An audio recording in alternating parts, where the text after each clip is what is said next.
நீங்க தான் எல்லாத்தையும் மத்திய அரசு பறிச்சு வச்சுக்கிறது எல்லா உரிமைங்கிறீங்க. அப்புறம் நீயே மத்திய அரசு கொடுக்குற விசாரிச்சு என்று சொல்லு அப்படின்னு. அப்போ உன்னுடைய காவல்துறை தகுதி இருக்குதா, சரியில்லையா? அடிச்சு கொள்றதுக்கு அதிகாரம் இருக்கு தெரியுது, விசாரிச்சு உண்மை நிலமாட்ட அதிகாரம் இல்ல தெரியலையா? எப்படி இது?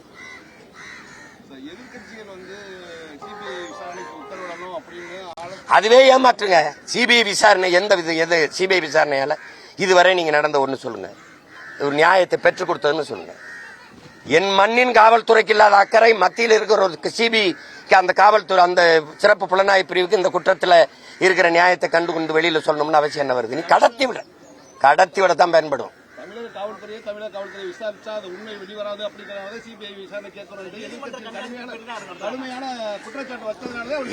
இது தங்கச்சி ஸ்ரீமதி குற்றம் தெரிஞ்சிருச்சா இல்லையா? நாடில இருந்து குதிச்சு செத்துட்டா. நாங்க பாலியல் தொல்லையினால தற்கொலை பண்ணிட்டான்னு சொல்றோம். நீங்க கொன்னு வீசிட்டாங்கன்னு சொல்றோம். நீங்க கொலைங்கிறீங்க. அவ செத்து எத்தனை நாள் ஆச்சு? என்ன விசாரிக்கிறீங்க? இதுவரைக்கும் எல்லா வழக்குங்க சிபிஐக்கு மாத்தினீங்கல்ல, எங்க நிரூபிக்கப்பட்டிருக்கு? எத்தனை காலத்துக்கு சிபிஐ விசாரிக்கும்? அப்ப உங்க காவல்துறை நேர்மையா விசாரிக்காதுங்கிறத நேர்மையற்ற காவல்துறைன்னு ஒத்துக்கிறதா அந்த அரசு? கேட்கறதுக்கு கேள்விக்கு பதில் இருக்கா? அப்ப நேர்மையற்ற காவல்துறையின் தலைவர் நேர்மையற்றவர் தானே? இப்போ காவல்துறையின் தலைவர் யார்? இப்போ யாருடைய இலாக்கா? முதலமைச்சருடைய இலாக்கா. அப்ப என்னுடைய காவல்துறை நேர்மையா விசாரிக்காதுன்னு நீங்க நினைச்சீங்கன்னா அப்ப நீங்க உங்க காவல்துறை நேர்மையற்றது.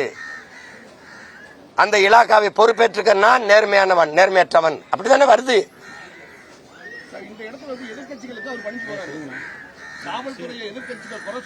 எதிர்கட்சிகள் நான் கேட்கிற கேள்விகளை கேக்குதா? அந்த உத்தரவை பிறப்பித்த எதிர்கட்சி யாரு? எதிர்கட்சி யாரு? தூத்துக்குடியில துப்பாக்கி சுட சொல்லி உத்தரவு பிறப்பிச்சவன் யாரு? அத உங்க எதிர்கட்சி ஒத்துக்கு சொல்லுதா? கொடநாட்டு கொலையில கொன்னவன் செத்தவன் தெரியுது. கொன்னவன் யாரு? கொல்ல சொன்னவன் யாரு சொல்லுமா? அதுக்கு சிபிஐயா?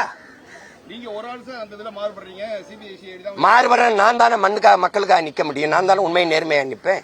நான் தானே கேட்பேன். நான் கேட்கிற கேள்வியில நியாயம் இருக்கா இல்லையா? அதான் கேள்வி. இருக்கா இல்லையா? எதிர்கட்சி கேக்குதுன்னா கடத்தி விடுற. நீ ஒன்னே கடத்தி விடுற.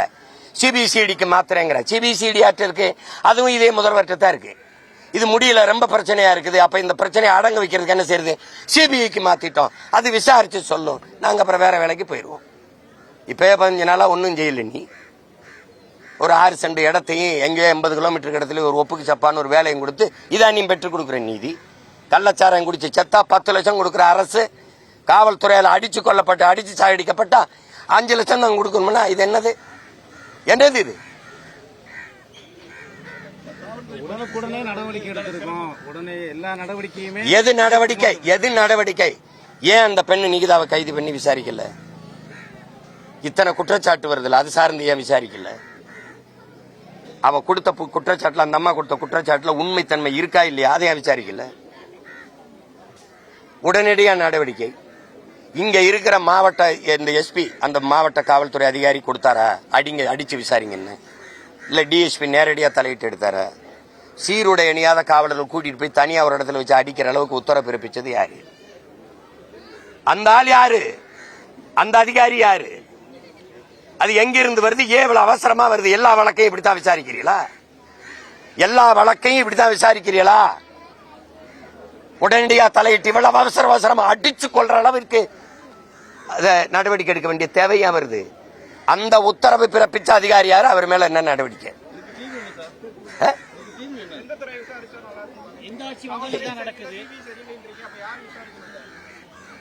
இது யாரும் விசாரிக்க தேவையில்லை. முதலமைச்சருக்கு தெரியாத எங்கிருந்து உத்தரவு போயிருக்குன்னு? அடிக்க போனாங்கல்ல 5 பேரை கூப்பிட்டு விசாரிச்சா தெரியாத யாரா சொல்லி போனீங்கன்னு நான் கேட்கறதுக்கு பதில் சொல்லுங்க. அடிக்க போனாங்கல்ல காவலர்கள், வேற என்ன செய்யறாரு?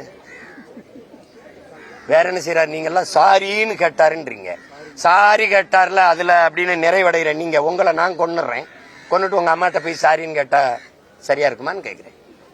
சாரி சொல்லிட்டார்ல, வேற என்ன செய்ய முடியும்னா இதுலயே நீங்க நிறைவடைகிறீங்க. அதுக்கு மேல அவர் என்ன செய்ய முடியும்னு சொல்றேன். நீங்க உங்களை கொன்னுட்டு வீட்டுல போய் அம்மாட்ட சாரி சொல்லிடுறேன், சரியாயிருமான்னு பாருங்க. இதெல்லாம் ஒரு நாடு.